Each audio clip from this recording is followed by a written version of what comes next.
Senegal has become a big producer of oil, fellas. Petroleum. Well, we'll start off tonight's show in Senegal. The country's Gomar oil and gas field has begun operations, turning the West African nation into the world's newest oil producer. Bravo!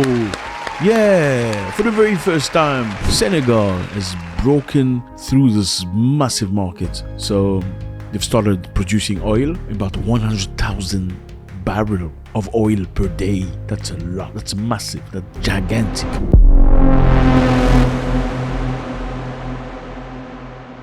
What's up, everybody? I hope you're doing good. It's a beautiful day, for Senegalese at least. Thank you very much for coming back. It's always a great pleasure to discuss with you. We have some very interesting stuff to talk about here. Senegal is a beautiful country, great culture, lovely people, very friendly, amazing human beings. You know, the food, amazing, the variety, the wrestling. They have wrestling culture in Senegal. Most men wrestle, and this is a very traditional African wrestling. The wrestling and the tradition is so nice, so liked by people that it has been financed, by big companies. International companies of finance. So these guys will wrestle each other and make about $100,000 a fight. You believe that? That's a lot of money. $100,000 a fight for wrestling, for traditional. That's amazing, isn't it? That's brilliant. And that can only come to pass when Africans show how much they respect their culture. In some African areas, unfortunately, Africans do not respect their cultures when it comes to international interactions. They talk negatively about their own culture and nobody respects it. Anyway, let's get back to track. So Senegal has started production of oil. The Sangoma oil field, not Sangoma, South Africans. I'm not talking about Sangoma in South Africa. It's a witch doctor. Anyway, the Sangomar, there's the R behind, oil field located approximately 100 kilometers south of Dakar, marks the start of an ambitious energy adventure for Senegal. The first extraction for its deep water field was carried out by the Australian company Woodside Energy. Obviously, an Australian company has to do some type of job for Africans. When will Africans produce their own things, develop their own things, and consume their own things? I don't know. Anyway, let's continue. This historic operation targets daily production of 100,000 barrels of oil. That's amazing. Fellas, this is great for the economy of Senegal. Great for the future. More money for the people. More jobs. More infrastructure. Most of the times, most African countries, when they need money to build hospitals for the people, they will go to the IMF or World Bank. And World Bank is a pool of not free money, but they're going to give you money. They're going to charge you interest, and they're going to dictate on how you're going to spend the money. And also, sometimes they'll tell you have to be democratic. Democratic means you have to be like them. So you have to accept things they want you to accept. If you don't like men being with other men and something, you might not get money. Anyway, that's not our subject today. You just get it. So by Senegal producing so much oil, they can finance themselves. They can build their own infrastructure. They can get the country moving forward. The economy can be great. The big question and fear that most people have here, will Senegal be doomed by the same demons that seem to haunt most countries of Africa that have a lot of resources? Look at Nigeria. Nigeria has been through a lot. There's a specific area of Nigeria where the production of oil is done. Many people are suffering. Many people are unalived. Many companies are profiting and the water are completely destroyed because of oil spilling. Companies are spilling oil on the water and they don't care.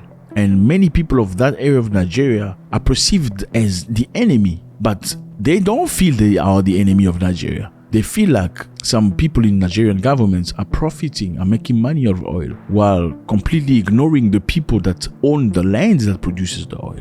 It's just spoiled our environment. It used to be a pristine area. You see the mangroves, see the trees, everything. They have no infrastructure, they have no food, they have no nothing. Is Senegal going to be one of those countries where they have riches, so much resources, but the people are suffering? That's a big question. Now, what we know is the brand new Senegalese president and his government have come with a game plan. They want to review every single contract that Senegal has signed with overseas and Europe and America. Every single contract regarding petrol, regarding fishing. Why fishing? Because Europeans come to Senegal's water to fish. Why do they do that? Because Senegal has a lot of fish. They've been blessed that way. And unfortunately, even Chinese boats come to Senegal waters to fish illegally. Where we're standing now, there wouldn't be the space to sit or even stand because of how much fish there was. Look now, the ships aren't full, stocks have dropped. That's because of commercial overfishing. Again, congratulations to Senegal. We hope that this is going to be a blessing to the people and not a curse.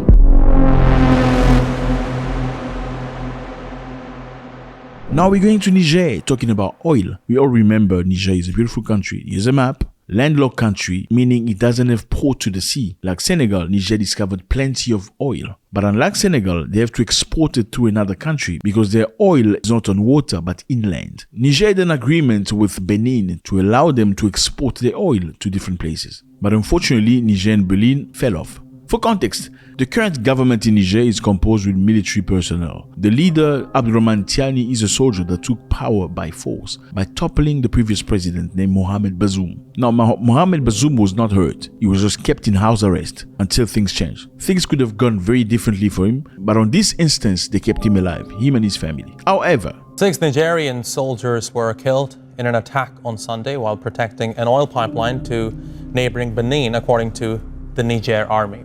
A group of insurgents have emerged. They say they are fighting to defend Mohamed Bazoum, to have him liberated. The current government say they are terrorists. Now that group say they are not terrorists. They are fighting for Mohamed Bazoum. What have they done? The rebel movement fighting for the release of President Mohamed Bazoum, overthrown by a coup in July, announced that it had put out of use on Sunday a significant section of the pipeline carrying crude oil toward Benin. So the pipeline is 2,000 kilometers from Niger to Benin. This group of people say they have paralyzed one part of the pipeline because their goal is to discourage the Chinese company that's sponsoring this project from continuing to do so. A Chinese company promised to pay $400 million to the Nigerian government in order for them to secure this contract and extract oil from the Niger government. But Benin is not happy with Niger, because Niger refused to open its border to Benin. Alors je vous parle, je n'ai reçu aucune clarification ou information de nos frères nigériens allant dans le sens attendu par tous.